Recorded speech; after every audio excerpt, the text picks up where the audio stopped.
မင်္ဂလာပါ The Great Course လာထဲမှာဖြစ်ပါတယ်။တင်တော့မနက်ဖြန်ငွေကြေးကန်ချင်းတွေကိုဖတ်ကြားပေးပါမယ်။မနက်ဖြန်မှာဆိုလို့ရှိရင်ငွေကြေးကန်ချင်းတွေအပြင်ရဝေးကနေပြီးတော့ငွေဝင်တတ်တယ်။တော်တော်များများဝင်တာမျိုးလည်းဖြစ်နိုင်တယ်နော်။ငွေဝင်ပေါင်းနဲ့ပတ်သက်တဲ့လမ်းကြောင်းအသစ်တွေ့တာမျိုးဖြစ်တယ်။နောက်တစ်ခါလဲဆိုလို့ရှိရင်ဒီငွေကြေးရမယ့်အခွင့်အလမ်းနဲ့ပတ်သက်ပြီးပေါ့နော်။ကိုတိုင်းကလည်းလမ်းပေါက်အသစ်အခွင့်အရေးအသစ်မြင်လာတာမျိုးရှိတတ်တယ်ပေါ့နော်ဒါစတင်ပြီးတော့လှုပ်ဆောင်ဖြစ်တာမျိုးရှိတတ်တယ်စီးပွားရေးလုပ်ငန်းနဲ့ပတ်သက်ပြီးတော့ရေရှည်မှာအရန်အကျိုးစီးပွားကောင်းမဲ့ပေါ့နော်အရာတစ်ခုလမ်းကြောင်းတစ်ခုစတင်ဖြစ်တာမျိုးရှိတယ်နောက်တစ်ခါပါလဲဆိုလို့ရှိရင်မုံမုံငွေတွေလည်းရတတ်တယ်နော်တငယ်ချင်းပေါင်းသင်းတွေစီကလူငယ်လူရွယ်လေးတွေအတွက်ဆိုရင်မုံမုံငွေရမယ်တငယ်ချင်းချင်းပေါ့နော်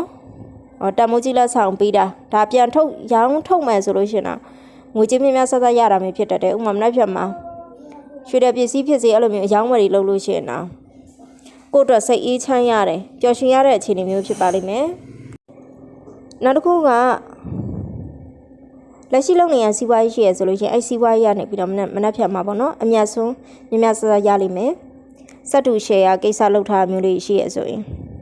လုံးဝတေးချတဲ့မနှက်ဖြတ်မှာအရင်ကပေါ့နော်အမြတ်တွေအများကြီးထွက်လို့ဆိုပြီးတော့အဆင်ပြေလိမ့်မယ်နော်အမြတ်များများဆဆရမယ်အခြေအနေမျိုးတွေ့ရတယ်ရှယ်ယာသမားတွေအမြတ်ငွေတွေခွဲဝေရလိမ့်မယ်အင်ချမ်းမြေအယောင်းဝယ်တွေနော်ဥယျာဉ်ချမ်းမြေလောက်တဲ့တည်တည်တခုတွေပေါ့နော်ရောင်းထွက်လို့ကုန်တယ်တွေနဲ့စကားပြောရတာအဲ့လိုမျိုးအရန်ပေါ့နော်အရန်ကောင်းတဲ့နေ့မျိုးဖြစ်လိမ့်မယ်နော်လူစုပြီးတော့အဲ့လို project အသစ်တွေလုပ်ရတာမျိုးရှိလိမ့်မယ်အဲဒီလုပ်ထားတဲ့ project တွေကလည်းငွေဝင်ကိန်းကောင်းနဲ့ပေါ့နော်သတင်းစကားကောင်းကိုရရှိလိမ့်မယ်သတင်းစကားကောင်းကဲတည်လာတာမျိုးလဲကြုံရလိမ့်မယ်ပေါ့နော်ဒါဆိုရင်တော့တင်တော်မနှက်ဖြန်ငွေကြေးကန်ချင်းနေဖြစ်ပါတယ်အားလုံးမစီးပွားဆံများဒီလာတိုးတက်ကြပါစေလို့ဆုမကောင်းတောင်းပေးလိုက်ပါတယ်